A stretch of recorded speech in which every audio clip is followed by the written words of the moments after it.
Welcome to Burlap Teachers. Enjoy the video. You begin by confirming essentials, your Aadhar and a functioning mobile for OTPs. Once ready, decide online via Aadhar or in person at an Aadhar Seva Kendra. I'll show both. If you choose in person, go straight to the enrollment counter and request a mobile update form.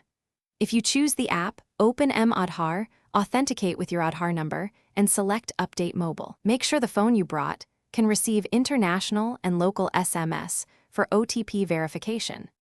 Once you've filled the mobile update field, you'll verify identity. At the center, they'll capture fingerprint or iris. Via app, you'll receive an OTP on the old number if linked, or use alternate verification flows. After successful biometric or OTP verification, confirm the new number carefully. Digits cannot be changed later without another request. If at a center, pay the nominal fee and collect the acknowledgement slip. If online, note the update request ID for tracking. This completes submission.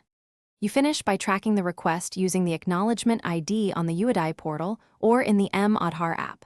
Processing typically takes a few days to a couple weeks. Once done, you'll receive confirmation via SMS.